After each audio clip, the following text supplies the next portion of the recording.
I think it was definitely a financial aspect to it, right? So it was like the job was what enabled me to have the side hustle. Being at work wasn't a pain necessarily. It started getting more painful balancing, right? Even trying to connect with restaurants to do, to kind of have taste people on that and trying to do that in your lunchtime. Right. And you go and, it's not the most reliable industry. It's not like everybody is punctual. Right. You go there and it's like, oh, come back an hour from now. Bro, that's my lunch break. Right. Right.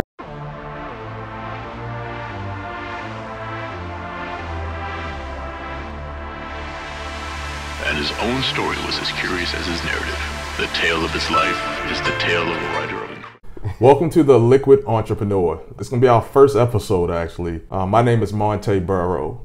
So, you're probably asking yourself, why is this guy in front of a camera doing a podcast? Everybody's doing podcasts these days. Well, I'm pretty much known as the alcohol guy by most people. I've been in and around the alcohol business for quite some time. And, I've met some really, really cool people, some interesting people from all walks of life in the entrepreneurial space, in the big out business space, and having conversations with them have always been so much more in depth than around the alcohol business. We all share a lot of common themes, whether it's family, whether it's culture. I'm really big on investing and building generational wealth, and it's surprising that some of the people that I meet, they share a lot of those similar threads. So I said to myself, hey, why don't we take some of those interactions and share them with the world? And that's basically what we built this podcast to be about. So I'm introducing this to the world today. It should be a fun ride. I appreciate you for joining me today, and I'm going to just jump right into it. I'm very happy to have my first guest scheduled today, and it's interesting. We're sitting, even though you can't tell from where you're at, we're in Amsterdam. That in itself is a whole nother story that we may get into at another time. But, what better place to be in beautiful Amsterdam and, sharing this space with my first guest, Kevin Larkai. Hello. Kevin is a really dope guy, really dope individual. You can see, Kevin, I did my homework, so I got a bunch of notes here, right? Okay. But I wanted to just give you a little bit of background into Kevin. So Kevin was born in West Africa to Ghanaian parents, raised in Nigeria. He has a finance background, worked with probably the most recognized company in the world when it comes to like mortgage loans and lending. He cut his chops in Washington, D.C.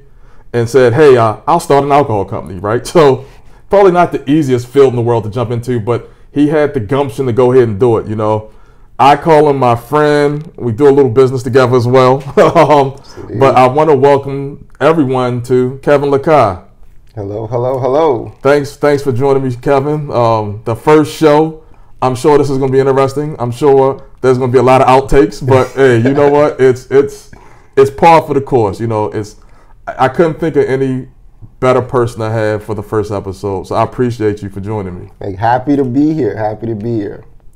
So I have some questions for you. Okay. But you know how I am. I want to just talk. So I'm probably going to start off with some questions. Let's do it. And it may deviate because one thing Kevin has learned about me, I may be talking A, B, and C, and then 10 seconds later we're talking 1, 2, 3. That's how my mind is wired. So I'm pretty sure this conversation is going to go like that. Let's go.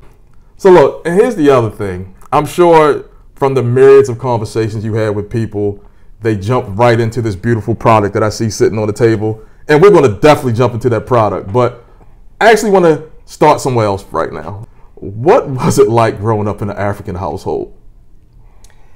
It was interesting. So I hopped around quite a bit, right? So, I was born, definitely West African roots fully. So I was born in, Nigeria. So at the time, a lot of Ghanaian folks were going to Nigeria to work, right? So my parents were over there. So, it was, I don't remember a lot of my Nigeria days. And then, from there we moved to Ghana. I remember like really long walks to school and walking like dusty paths and all of that. Definitely an enjoyable time. And then where I guess a lot of my memory and recollection probably starts kicking in when we moved to Botswana. Oh. So that's where I grew up. That's right above South Africa. And I never knew you grew up in Botswana. Yeah, the interview was already good.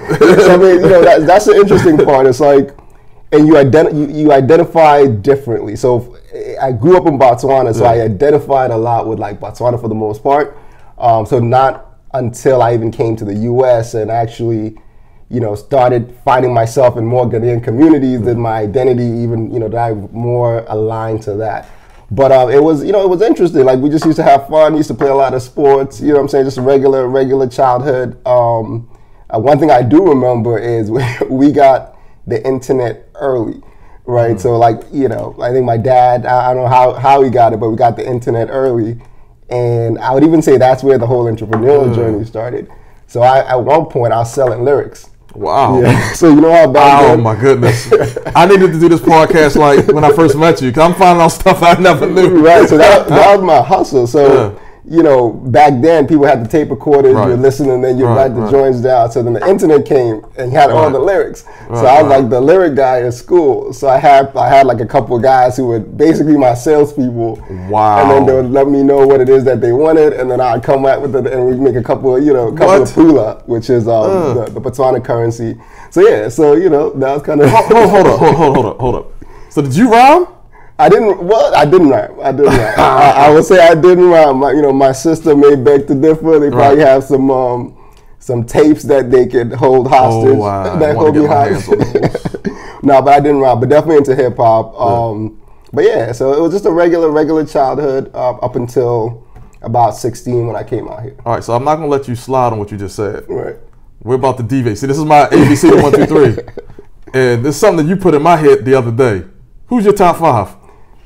Top 5. The easy, number 1, easy, without a shadow of a doubt, Nas. Okay. Number 2, God, son. That's where it gets interesting. Right now, I'll probably say Cole, J. Cole. Not bad. 3, I'll give it to Jay. Okay. But being a Nas fan, I kind of got caught up in the whole beef. So I couldn't appreciate Jay up until, I would say, more recently. But definitely I'll give Jay 3. I'll probably give Pac 4 from just the impact. And then I got to go with Nipsey. Okay. Nipsey is 5. I'm seeing some very interesting themes here. And we'll revisit those things. But I'm definitely seeing some themes here. It's what's interesting is, and I asked about what was it like growing up in an African household, because I actually know quite a few folks from West Africa that I'm really close with, and you and I joke about this, that like it seems to be I'm always around some way, shape, or form folks who grew up either Ghanaians or Nigerians in particular, and I noticed that something that seems to weave in with a lot of the folks that I know is that their parents always wanted them to be like doctors or lawyers or something to that effect. Did you have any of that pushed on you when you were growing up, or? I was blessed in that my parents were, I don't know if you would call it modern parents or whatever, but they didn't force me to do anything. But I will also say, I was a bright kid, so I was doing well in school, and that's what I wanted to do. I think I wanted to be at one point like a computer scientist, or stuff like that. So dude, it was a natural draw. So I didn't really get the pressure. Maybe if I wasn't doing what I was supposed to be doing, I may have felt the pressure some more. But they've been open to everything pretty much. I'm telling you, I should have did this podcast a long time ago, because I actually wanted to go into school for computer science initially. Oh, right, so it's just funny. It's just funny how things happen, right? How many brothers and sisters do you have? So I've got three older sisters. One recently passed, but three older sisters. Okay. Anyone in your family, whether it's your sisters or your mom and dad, or like even close family, ever gone down the entrepreneurial track? I think my mom was actually quite entrepreneurial. So my dad was an architect, so he, corporate pretty much his whole life. My mom, she was a caterer. Okay. Right. So initially she was a teacher, kind of home economics, so had the whole food stuff. And then, she ended up being an entrepreneur. She had, she ran some canteens, which is basically, it's almost like a restaurant, but for workforces and stuff like that. So Yeah, I'd say she definitely had the entrepreneurial part, and then at some point she was trading goods. So we would buy. So we were living in Botswana at the time, and there was a Ghanaian community. So she would go to Ghana, get some goods. So yeah, there was a little bit of that. What about alcohol? What were their thoughts when you told them that I think I'm going to pursue some alcohol ambitions? Right. So that's an interesting one because obviously Christian background. They were surprisingly open to it, and I think it was because there wasn't a fear that somehow something would happen to me or like I would start. You know what I'm saying? So there was no concern from that perspective. And when they started really just seeing that I was going for it, they've always been supportive. I got to give them that. So they were supportive. Was it because you showed early that you wanted to go down? I'm not talking alcohol now, but were you always entrepreneurially inclined, and they were essentially supporting the endeavor? Alcohol just happened to be the vehicle, or right? So one, I never gave them cause for concern. Maybe up until more recently, right? Taking the leap of faith, but it had always been. I had the career track, which was going fine. So like, what can you say? The career is going right, and then this was very much on the side. So as much as they probably would have preferred that I did something else, if you see someone who's committed, doing something, you can't fault it too much. So I wouldn't even say like super supportive, like, hey, let's go. But it was more like they weren't rejecting it. And then as they started to see it kind of, I wouldn't even say flourish, but like as the journey progressed, they were cool with it. Okay. I'm assuming it doesn't hurt the fact that the endeavor involved this beautiful bottle here. Blackleaf Vodka, Blackleaf Organic. Let me get you guys a good shot of that. Matter of fact, let's put it up here so everybody can really see it. All right? Yeah. See that? So tell me about this. Blackleaf Organic Vodka. Now, obviously, I know about it, but tell the folks. Let's talk. Let me move it here so everybody can still see it. Right. What is this about? Born in D.C., made in France. Give me the story on Blackleaf. Yeah. So definitely many years in the making. I think it probably it needs some background to kind of get to what Blackleaf is. So. Again, going back to the selling lyrics days, I definitely had that entrepreneurial spirit early. And then I'm finance background, graduated in 2008. And I always say, finance 2008, that's the worst time, right, to get your career. So I wanted to be, investment banker, do high-level finance, all of that. And it was just the worst time possible. So I think at that point, it was like, all right, you always had this entrepreneurial thing. Career could just be popping one day and just gone the next, right? So it was like, maybe kind of doing it for yourself is probably a good thing to do. And then around that same time, I kind of got into consumer products, right? And I always say this one, like Vita Coco. Like I saw their rise, which looked like it was overnight, but it was a brand that didn't exist. Then they became dominant, and when I looked at the founders, they were relatively young guys, right? So I think it was at that point I was like, why not me? Why not us? Like, why? So I developed that interest. So I always wanted to do something in the background, and then fast forward to a trip, with me and a friend of mine. We went to Cognac, France. And that's kind of where it all started. So we were there, again, just vacation. And we were driving down the road at one point and bumped into, what seemed to be the only black person in Cognac. Now, obviously super interesting because Cognac in the U.S. specifically is targeted towards us, right? Right.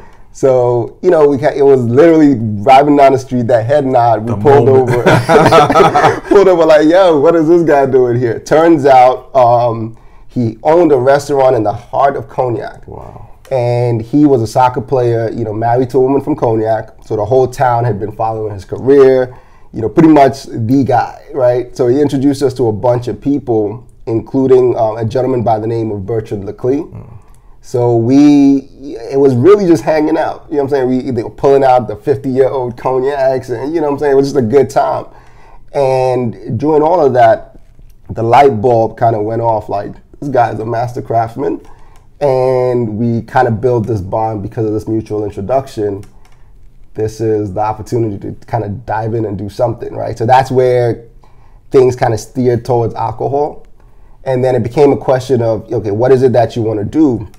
And it was like the whole organic sustainability. I just believe that was the future. Kind of like right now when you think about, you know, AI, right? It's like, yeah, you may not necessarily be like, oh yeah, AI is a passion of mine, but you know that's the future. So the sooner you embrace it, the better, right?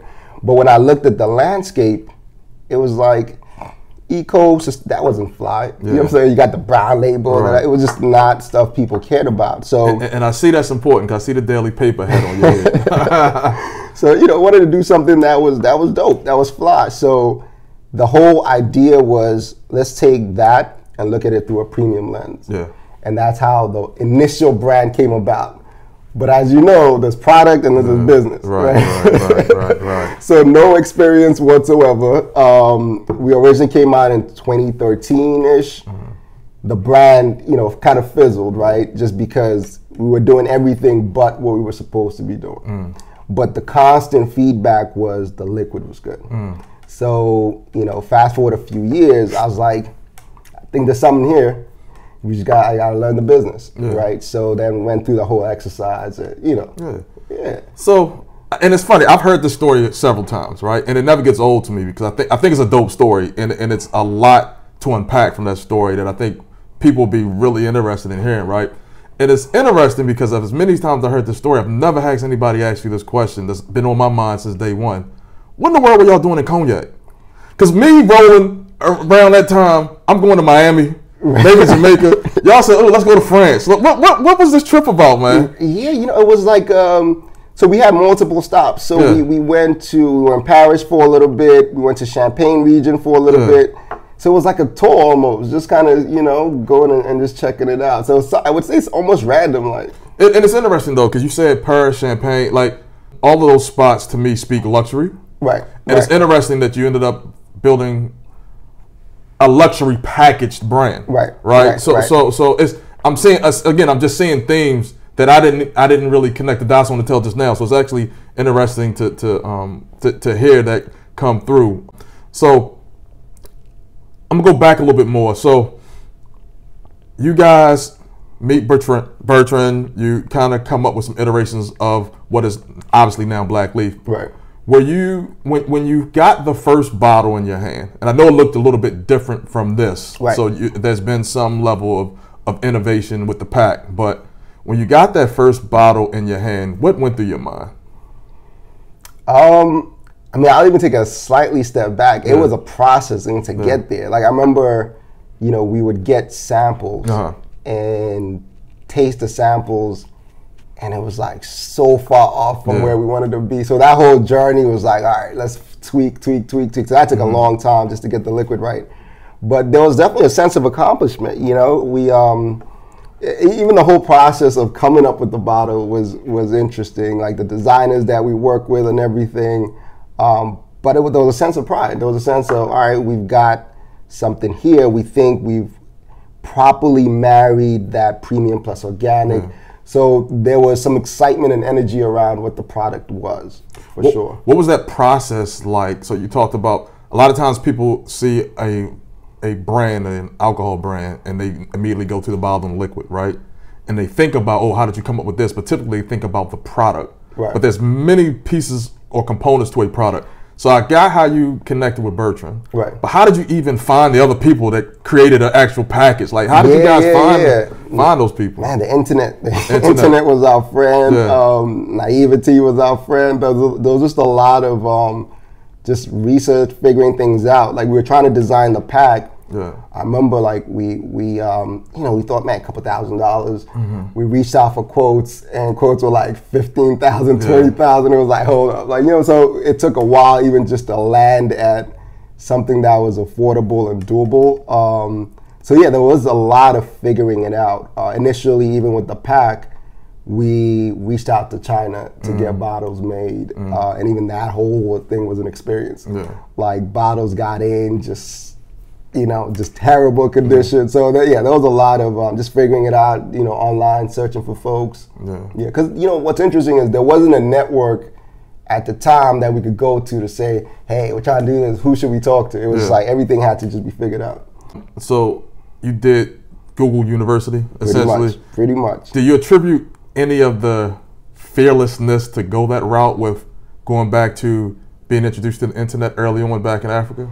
That's a good question. I mean, I think I wouldn't necessarily attribute it to that. I do think along the way there was just a resourcefulness that developed, right? Where I don't really look at things as obstacles. It's just you don't have the experience or you don't have the knowledge or you don't, and all of that can be attained, right? So I don't know when that switch necessarily turned on, but I feel quite honest, like whatever it is, you could always figure it out, get the right people in place. You could produce anything that you want to do, be it whatever it is, Yeah, so that kind of I guess that got imparted somewhere along the way. I don't know necessarily how and when. Okay.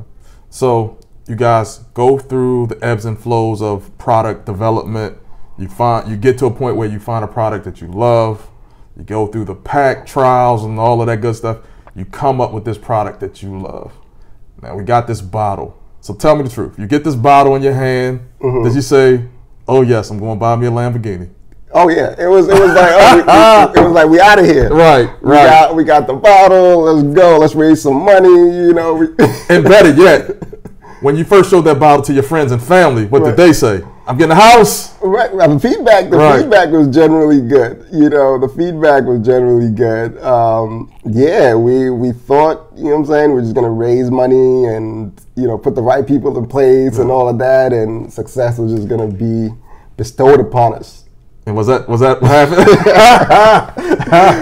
Definitely not. Little do you know. Yeah, definitely not. So I keep saying this. Alcohol business, the first go around, we didn't do a single tasting. Yeah. Think about that, right? I take like liquid to lips. You didn't. So that kind of whenever I look back to that, it just shows how green we were. So yeah, there was, a lot of challenges, but I think a big part of it was just not having no clue. I am a carrying member of the Let My Primary Job Support My Side Hustle Club. Yes. So what were those days like, going to work your 9 to 5, but having this kind of in your pocket, as you're building this? Right. So again, going back to 2000 and graduated, I had envisioned a high-flying finance career, right? That didn't pan out, so it took a while just to get stability, especially around that time, and to land the role that. But long story short, I ended up landing that, right? Okay. So I got, I ended up, with Fannie Mae. I had a great role, great team. What we were doing was interesting. It was meaningful. But at the time, it's always like it was too late. Like if that had happened, when it was supposed to happen, it may have been perfect. I would have been all the way committed. But in some ways, I already knew what my path was going to be. So it was managing it. And, maybe there's a level of being an optimist that's in there. Because if anybody had said, hey, starting out, do you think you would have worked? It was never a great balance, because to me, I was always 6 months out. You know what I'm saying? Like I was going to blow 6 months down the line. So it was just always that optimism, and that just didn't pan out, and we just kept going. So it was just managing it, because you couldn't dive in until things were like really. It was something that was worthy of being like jumped into like that. Did any of your colleagues know that you were working on this? No. I was the. It was the silent hustle. I was the silent. It was like I lived two lives. It was like I was at work, did my work thing.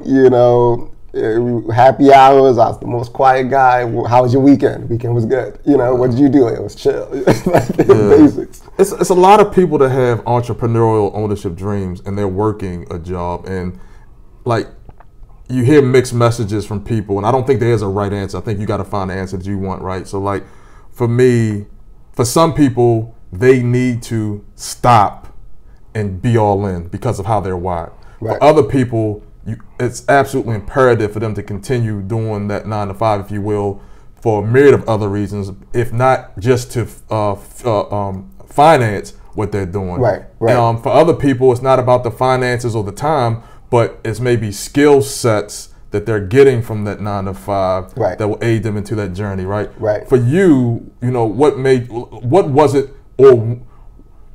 was it about working and having this product that kind of kept you going and not potentially saying, and we'll get to where you are now, but take it back a few years ago, what was it that made you just say, you know what, it's just not ready, it's just not ready. I'm 6 months away, but that 6 months kept being 6 months. What was going through your head? You know? Right. I think it was definitely a financial aspect to it, right? So it was like the job was what enabled me to have the side hustle. Now, and we can get into how I think sometimes the job can also make you complacent in some ways, but the check was healthy. It gave enough resources to do what you wanted to do. And then, I started getting into leadership, right? So then there were actually learnings, right? You had a team, you're kind of getting introduced to more things, more. Yeah, it was just really developing in that aspect. So that was also good. And then, quite frankly, I had a great team. So then being at work wasn't a pain necessarily. Yeah. It started getting more painful balancing, right? Because, and we could delve into this more in detail later, but it got to a point where now, even trying to connect with restaurants to do, to kind of have taste people on that and trying to do that in your lunchtime. Right. And you go and, it's not the most reliable industry. It's not like everybody is punctual. Right. You go there and it's like, oh, come back an hour from now. Bro, that's my lunch break. Right. Right. Tomorrow I come back tomorrow. You're not. So it got to a point where it just wasn't manageable, and then work also. The demands from work were also increasing. So there was a lot to balance. What would you tell people who may come to you and say, Kevin, hey, look, I'm trying to do something similar? What would you tell them when they're saying, how do you know when it's the right time to go? I mean, I think you never know. There's no guarantees, so you always have to know. It's like it could always go either way. So I think there has to be a conviction, right? Can you live with your choices, good, bad, or you know what I'm saying, win, lose, or draw? Like, are you okay with making? Do you know your why, essentially? Yeah, that's good. That's actually a good one. It's some self-reflection. Right. Some self-analyzation. Right. I think perspective is key, because like if you fast forward to a point where you never did it, you may be kicking yourself like, oh, I didn't take the chance. But let's say you, God forbid, you take the chance and you fail. In my mind, at least you did it. Some people can't live with, so it's like, it's also your risk tolerance and everything. I think it's knowing yourself, one, and then, making a decision that you ultimately think you can live with. Yeah, like a lot of my entrepreneurial journey is centered around, I know what I want and I know what I'm capable of doing.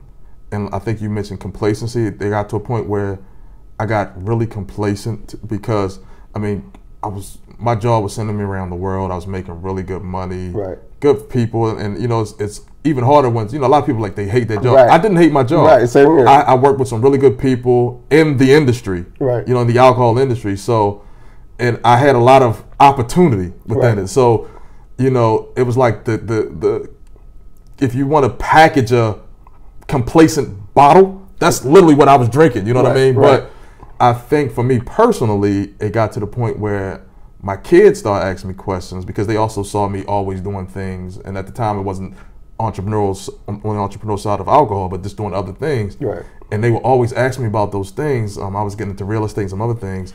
And I couldn't see myself telling them one day, hey, I want you to be a boss, never be scared, and do all the things that I'm not doing. Right. You know what I mean? Right. And whether it's kids or not, it comes to a point where there's something in your heart that tells you it's worth taking that risk. Right. And sometimes if you don't listen to your heart, that's more detrimental to being who you want to be than actually just missing the mark altogether. Right. Not for sure. Did you have any early supporters along the way as you were building the brand? Champions? I think so. On the second go around, trying to figure it out. I think one thing that was some ways instrumental was, getting into an accelerator program with Panora Card. So there is the 100 Proof program, a gentleman by the name of Nick Papanikolaou, he was running it. So I was part of the first cohort. So I think that was good in terms of just networking with industry folks, right? So it was, I forget how many people, but it was a cohort of startup, not everyone was a startup, definitely different levels. But basically founders, right? So even just them as a network, and then met different people through there. So even had like a consulting relationship with a gentleman, Robin. So there's a few people here that really, as I was kind of getting started and figuring things out, they helped in terms of some guidance. And then it's always good to just bounce your thoughts by people, right? So I think that was helpful. And then, just learn this, learning by doing. I think that was also really helpful. Yeah, I remember. So I remember when I was introduced to Blackleaf. I was working at Diageo at the time, and I still can never place my finger on exactly how we were connected. But somebody was introduced to me, right, and said, "Hey, I know these brothers that have a really cool product, and just need somebody to talk to get some direction, just to understand some things." And I may have shared this with you or not, but it's like I used to get requests like that all the time. You know what I mean? So to be quite honest with you, a handful of times you say, "Okay, let's talk." A handful of times, like, look, I just don't have the capacity to even deal with it. Right. I don't know what it was, but I said, okay, let's set something up. So they met me at my office, and it wasn't you at the time. I guess it was your partners at the time. Partners at the time, yeah. But we vibe. It was a good vibe, and you heard me say this a few times before. Like I'm an energy person, so like I can quickly know. I'll keep it cordial, but if they come off pompous or this is the best thing, I'm done. Right. But it was a really, really organic conversation. No pun intended. Very organic conversation. Great product, and I knew. And this was several years ago, but I knew then that you had something special. Before we get too much further, I want to give a shout out to Mess in a Bottle for this dope sweatshirt. I thought it was only fitting for an entrepreneurial sweatshirt to wear on my first episode. When you get a chance, check out Mess in a Bottle. She's on Instagram at Mess, MESSINA Bottle. Beautiful products, woman-owned, black-owned brand, super dope. Check out. So a couple of things that I would like to get in, you get into as deep as you want or not, but so it's a different group of people with you at the time, right?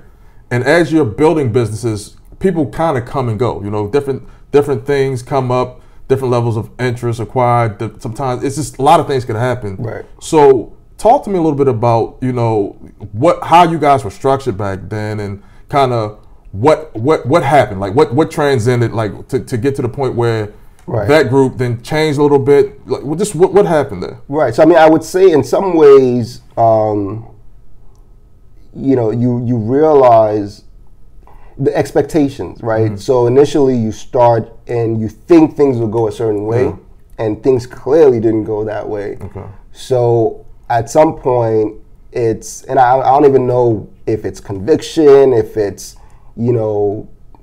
it's hard to place what happened, but what I realized for me is it requires digging all the way in, and it's not easy, but I had the willingness to go through that. And not to say, they didn't have the willingness, but so things kind of just fizzled, and there was this thing there that no one was really cared about or, paid any attention to. And so it was just like picking it up. And at the time, I don't think there was any interest from the collective to kind of pick it up and give it another go because, in our minds, maybe we had given it the go. Right. Yeah, and the reason why I asked that, because I'm less curious about why it happened. Right. But I wanted to get to, so now it's just you. Right.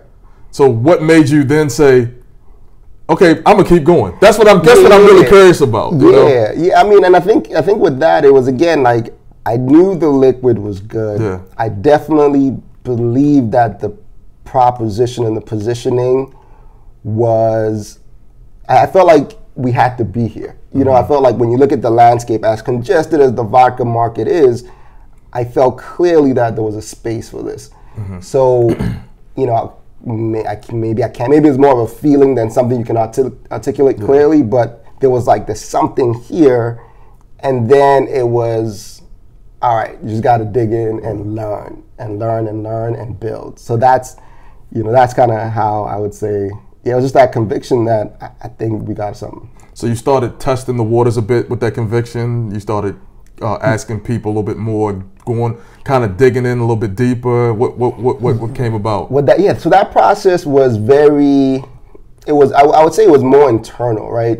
Where externally we've been getting the feedback that the liquid was good. So I think that was clear, and then internally it was, all right, if you're going to commit a good chunk of your life, right? Because I mean, think about it. At that point, I could have done anything, right? I could have gone career-wise, killed it. I could have started a different CPG company altogether. I could have done anything, in my view. Maybe partly because I'm an optimist, right?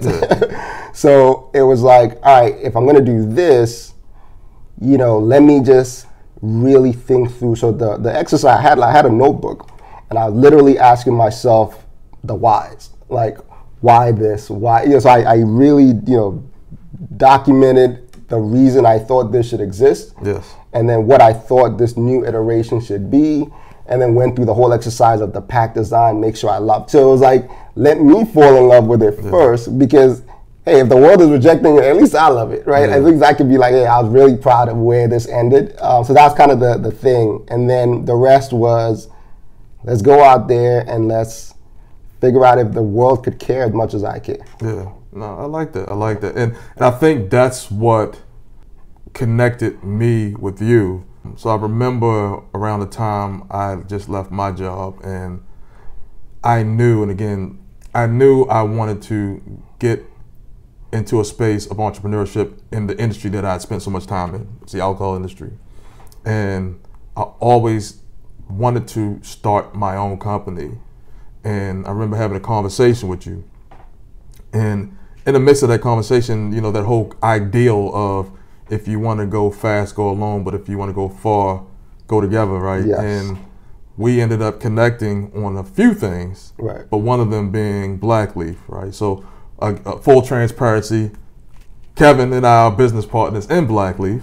Co-founder extraordinaire right here. Appreciate it. But this is about you. As my guy Noriega says, this is your flowers, right? So you know, I think really, to be honest with you, to have had no alcohol experience and to have taken the brand or the product that was transitioning into a brand as far as you did, I mean, kudos to you, you know, because I think most people, if they connect to your story and they hear some of the things, like, matter of fact, let's just deal with the DC part, right? If anybody knows anything about from the outside looking in, DC is all politics, right? But for us who know the DMV, DC, Maryland, Virginia, DC is like one of the party capitals of the world, nightclubs, event life. So people would say, oh, why didn't you just take this bottle and try to get into every nightclub and pop some bottles, you know what I mean? And maybe that would have went a certain way, but that may have been a short-lived and a slow death, right? So to see the conviction that you had with really trying to build the brand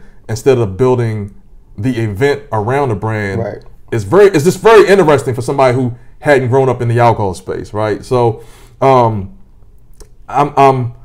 curious then, if we fast forward now to where we are most recently with the brand, you know, what's been new? How have some of those learnings along the way of your entrepreneurial journey played into what you're doing today and where you're trying to take the brand? Right. I mean, I think, you know, and a part of this is kind of where you get into the story. It was like we had a good foundation in terms of product, right? And now, you know, there was certainly more learnings in the business, but we're at the ground level, right? And we know this could really go, you know, somewhere far. So for me, it was important. Like, team is always like critical, right? Like who you surround yourself with. So it was important to have that essentially, that partnership that kind of person who's going along the journey with you, with experience that could also help steer, so you guys can kind of, you know, workshop together and things. So I would definitely, yeah. So I'd say, you know, the learnings, it's helped us get to a certain point. Just like, again, just going doing the tastings, you know, going to liquor store owners, negotiating shelf space, like doing just the basics. So it gives you a sense of, all right, this is how it works. And then you also know that it works. Yeah. But then that's just a small fraction of it, right? There's marketing, the strategy, there's, you know, there's things that, quite frankly, I you know, you could think about it logically, right? But you didn't have a process necessarily. And I think, you know, when we kind of had that conversation, decided to kind of partner and take this thing to where we know it'll go, it was really encouraging to have that, you know, that experience and all of that joint forces. So I'd say in some ways it energized the situation as well. It's like, man, all right, now we've got a dope product. You know, I think we've got a dope team. And we're dialed in on the path forward. Yeah. So I mean, I was super excited, and I continue to be super excited at where we'll take it. And it's so clear. You know what I'm saying? Yeah. Before it was like, all right, what is it that we're gonna? You know, it was a lot of let's go out and just test. Yeah. And there's always that element, but now there's a little bit more of, all right, in these areas, I know exactly what to do. There's still gonna be a lot of testing. But you kind of know how to marshal and move things forward. Yeah. I always joke with Kevin about he's the calm one and I'm the rah-rah one, right? And it's good. It's a great balance, right? It's a great balance. I'm curious from your perspective, and this is more about, again, I'm trying to get some insight to people who may be looking at either starting an entrepreneurial journey or are in an entrepreneurial journey and figuring out how they can grow their business. When you're looking at bringing in partner or partners, what is it that they should be looking for, you know?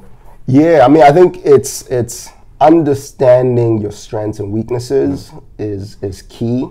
Yeah, I think that to me is critical. Knowing what you're strong at, what you're not strong at. I always say I think I'm strong at product development. Like, I could do that all day, every day. But everything else is you're starting to, you know, get better. Even initially, I'll tell you, I thought I was a terrible salesperson, right? Because I am not necessarily the most like outgoing person. I'm very reserved. So that was even a struggle. But you kind of learn that piece. So I'd say really just knowing yourself, knowing your strengths and weaknesses, and as you're aligning with a potential partner, really think, is this person someone that'll move the needle for me, right? Not necessarily your here and now. I mean, partly your here and now, but as you progress, is that person going to help, you know, kind of build with you and help you reach? Yeah, I mean, because think about it, if you're going to partner with someone who is not going to help you move the needle, then why partner with them, right? So I think that to me is critical. And sometimes you don't even know. So just really assessing. And a part of it is also knowing the business. Yeah. Like, how does the business split up, right? You've got sales, marketing, operations, your compliance. So knowing all those things and then knowing what you're strong at or what you want to even do, right? What you want to grow into. And then also, okay, these are my weaknesses.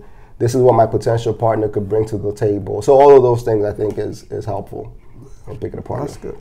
So I started by saying you're kind of the calmer one, and I'm not as calm probably sometimes in certain situations, right? And that's a prelude to my question, right? So I'm curious.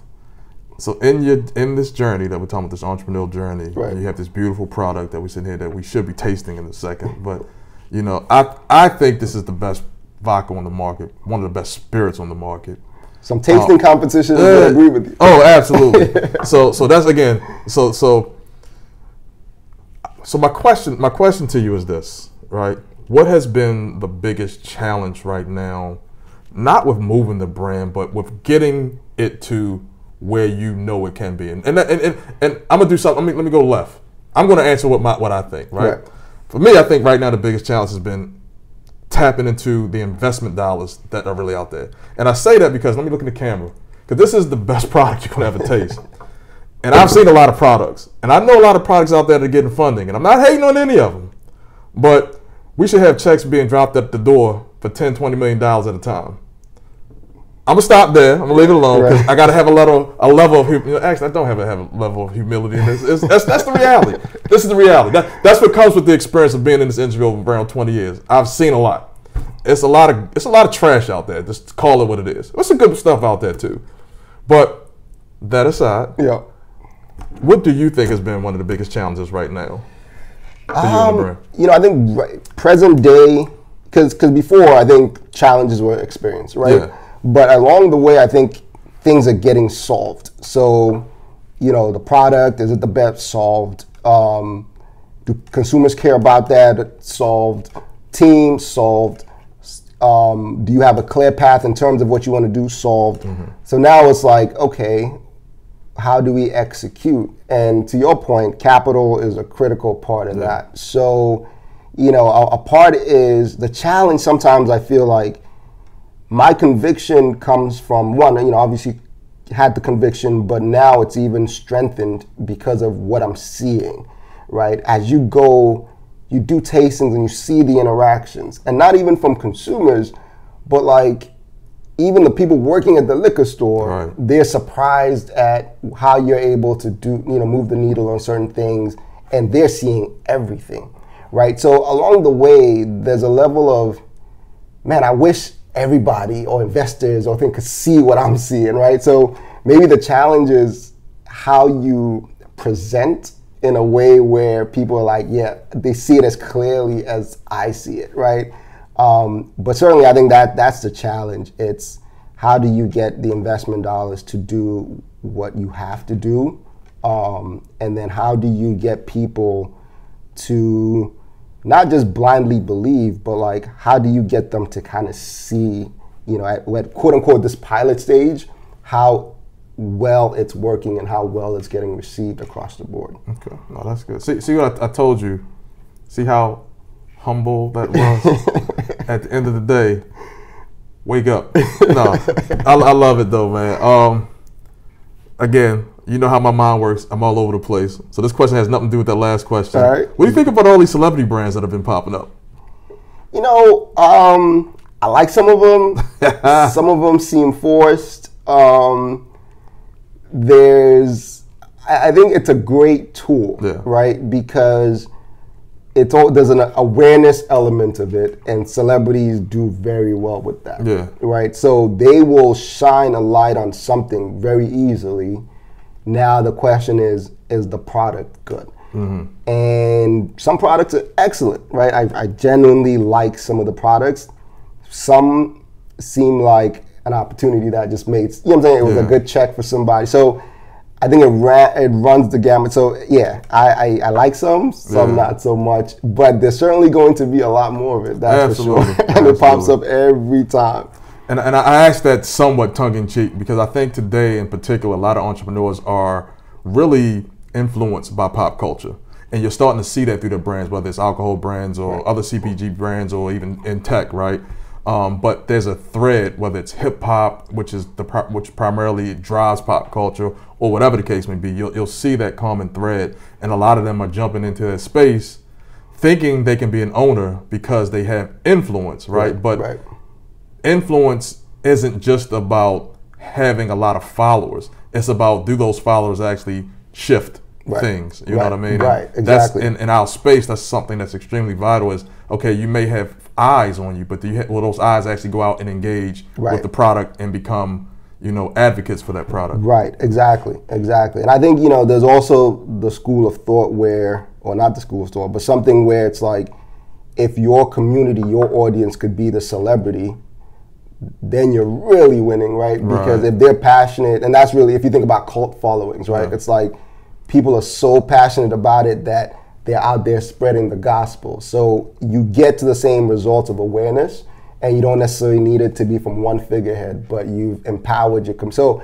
figuring out ways to kind of align with your community in a more impactful way where they are your advocates, I think that could be an interesting thing to kind of develop.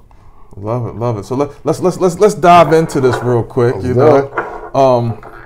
as I pour, beautiful smell.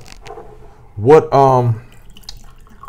we're just gonna drink a little neat. What am I tasting? Heavy pour here. Hey, if you're gonna drink well. What am I tasting? Hey, salute. Right. So I guess a little bit about the product. So it is, French made. It's made in the Cognac region. It's made from winter wheat from Normandy. It's distilled 5 times, copper pot distillation. So, and it's, the folks that make it, they are, again, master craftsmen. So I think what we've landed on is a very, very delightful and approachable liquid. My toolkit in terms of describing vodka used to be just smooth, right? So I was like, how smooth is it? That was the only thing I cared about. So this is exceptionally smooth, but it's not just smooth. There's still some personality. There's still some notes that you taste. So there's like peppercorn, there's pear, there's some sweetness that lingers. So it's a really enjoyable experience, and we're seeing people react very positively to it, right? Like people taste it and they're like, wow, so that has been very encouraging. So I think in a nutshell, it's a phenomenal liquid in what I think is a beautiful package as well. And that's what Blackleaf is. Yeah, I had a buddy of mine who used to work in wines, and I'm not a huge wine drinker, but I do enjoy wine from here and there. And I remember asking him one time, like, what is the best wine to get for a certain occasion, something like that. And he said, the best wine for you to get is the wine that you like. Right. And that always stuck with me, right? Because he said the best wine for you to get is the ones you like. Doesn't mean you need to get a $150 bottle of wine or a $2 bottle of wine. Right. It's the one that you like. And I say that because, again, maybe I'm somewhat biased when I talk about Blackleaf Vodka, but anyone who knows me, that I am who I am. So even if this is my brand, if I like something better, I would tell you, what, this is just as good. There's no other vodka that I think that compares to this. I mean, vodka doesn't necessarily come to mind when you think about something that you would sip. And I'm not suggesting people need to go out and just start sipping on vodka, but it is literally so approachable that you could sip on it if you want to. That's remarkable, right? That's very clean. That's remarkable, and it doesn't dissipate in cocktails. Right. So that's exactly. It's still it's smooth, as you said, but it still shows up. Right. It has a presence, and that's really important. It's a fantastic product. Obviously, couple of things before we go. So I've been trying to figure out a fun way to engage with my guests, and since you're my first guest, you'll be my guinea pig. All right, let's go. So this is from something that's called "Here is one of my favorites." Okay. All right. Got a handful of things that I just want to run you through, and just one answer. All right. Okay. It's not hard. It's pretty simple. So it's nothing to stop you or sting you. Okay. And you can put whatever perspective you want on how you answer. Right. Okay. So here is one of my favorites. So the first one. Here's one of my favorites. Movies.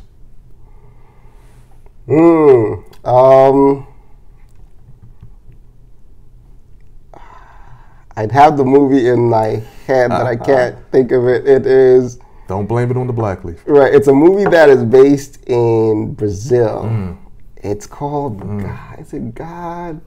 I can't think of the movie right now, but it's a phenomenal movie that's based in Brazil. Easily one of my best. And I'm sure I'll think about the name at some point. When we post this video, we'll put it in the notes. Right. Exactly. It's an phenomenal movie.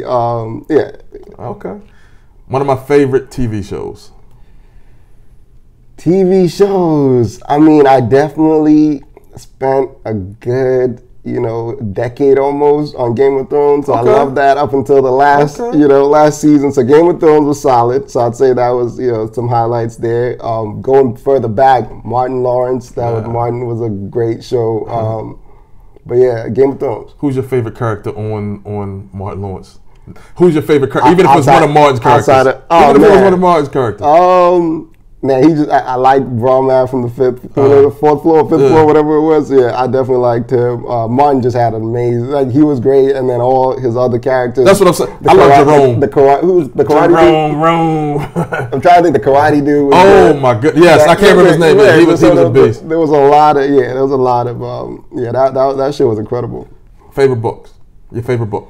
Here's my favorite book. Favorite book? I'm trying to think of the. Oh, there's one that definitely comes to. I'll say the cheat code, the Bible. Okay. No, but there's one that's gonna be the answer, I'm sure. Right, the Bible. That's a good book. You should check it out. How can you argue? How can you argue with that? But nah, man, all these things are escaping me right now. There's one book, Fountainhead. I thought that was a good book. I definitely thought that was a good book. Actor. An actor is in today male and female and otherwise. Right.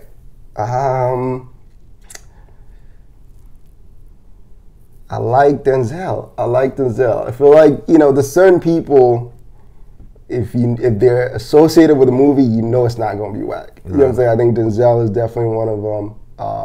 Just keep it simple, Denzel. Songs. Like hip hop. Any type. Any song. Yeah. I would say, I'm a big Nas guy, so I'll probably go with One Mic or something like that. Yeah. Here's one of my favorite brands. And it doesn't have to be alcohol, but it can be anything. Brands.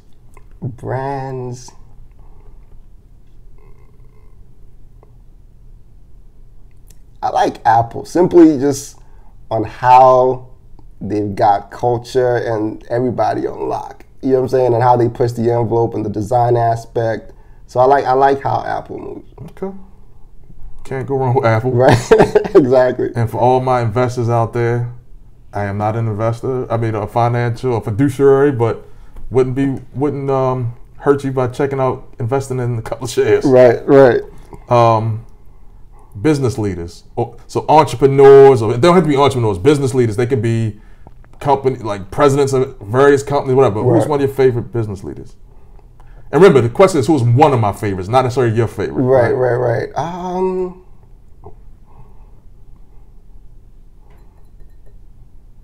I mean, obviously Steve Jobs. I think how he stewarded the ship and his vision and the ability to drive towards that vision, I think is very interesting and inspiring. Gary Vee, I kind of like a lot of what he says from. I like Gary Vee, but I'd say again Steve Jobs. Okay. Yeah. Here's one of my favorite qualities in a person. I like when people are just reasonable. Like a lot of people are not reasonable. You know what I'm saying? Just like being able to, just try to understand where the other person is coming from. And yeah, I think that to me is I like that attribute in people for sure. All right, let me read this question very clearly so that nobody gets offended. It's not your favorite, but here is one of my favorite family members. Favorite family members. Oh, that's a tough one. Here is one of my favorite family members. I definitely think the parental unit. I'm gonna put them as shout out to mom and dad. I think they're a great balance. My dad, again, going back to the whole idea of like African parents kind of forcing stuff on you. They've always been very open to allowing you to be yourself. My mom just like holding it down with the prayers. You know what I'm saying? So I think the parental unit is solid. For sure. I like that. You know what? It's funny because for whatever reason, my mind just literally went back to when we were talking about hip hop. And I asked you who your 5 favorite artists were. Right. And I don't know why, but it just dawned on me. When you really think about the people that you spoke about, I can see a lot of them interwoven into how this brand came about and who you are, right? So you take Nas, right? Nas is a very quiet, humble person. You know what I mean? You don't see him really out there making a lot of noise. Right. But he's quietly involved with a lot of things. Right, He's like a lot of people don't know he's like a master investor. He's an early adopter. Right. And he's in his. I mean, take away the flow and everything else. The storytelling is unbelievable, right? Jay-Z, the consummate businessman. Right. Right. Cole. I think Cole is one of those quiet killers. You know what I mean? Right. Like Cole is one of those people that he's almost like an enigma where you don't know he's present, but he's loud when he's present. Right. You know what I mean? And there's something about that. Right. Pac, to me, was a rebel. And to be an entrepreneur, you have to have that rebel. It's like, by any means necessary, you know, the roads through the concrete. Like, it was, I'm going to get this done, and I won't be stopped. Right. And to me, Nipsey was like the ultimate. You know what I mean? When you think of the future and where we're taking things. I mean, you and I like love like what he did with Idris Sandu and you know like with the marathon club. Like he's just a visionary, maybe the best word. Right. He's like, I feel like he is. I wouldn't even say theme song or theme person for entrepreneurs, but what he was about, his philosophy, like the whole marathon continues. Yeah. I mean, I think that a lot of people are connected to that, especially if you're in this entrepreneurial life, because that is so critical. You know, all money in, no money out. Like, all these things is like part and parcel of like your life, you know. So it's very easy to identify with him and connect with him and what he was about. And what I liked about him, and actually, quite honestly, all 5 of them actually, is they did it their way. Right. You know, right, for sure. One of those, I'll probably butcher it right now, but like one of my favorite Jay-Z quotes is, you know, I go into every room as myself. Right. I don't change my voice. I am who I am, and you know, my job isn't to acclimate to you, but for you to realize what you got in front of you. You know what I mean? I love that. The final question, going down that same game. Here's one of my favorites. Here's one of my favorite things about myself. I'd say, again, my resourcefulness. I think anything is possible if you just come at it the right way and think. You know what I'm saying? Think, and not everything is going to be because of what you already know or what you have, but even the ability to connect the dots. Like, I think it's super important. And then I'll give you 2 things. Another thing for me that's critical is just perspective. Yeah. It's like my ability to, you know, with a decision, in the moment, think about, you know, fast forward when the outcome should have happened for the decision. Again, you know, win, lose, or draw, how do you feel about it? And being able to make a decision in the moment with that perspective in mind. So I think those 2 things, resourcefulness and just ability to have perspective, I think those are what I consider my favorite attributes. Love it, love it. Where can everybody find you? What are your socials? Blackleaf, tell us where we can get some of this good stuff. Yeah, so we're most active on Instagram. So Blackleaf Vodka on Instagram. Our website is blackleafvodka.co. So not .com, .co. You can purchase the bottle on Reserve Bar, Caskers, Flaviar. You can buy it on our website, again, blackleafvodka.co. My personal Instagram is Larkai, LARKAIINC, Larkai Inc. So that's my personal.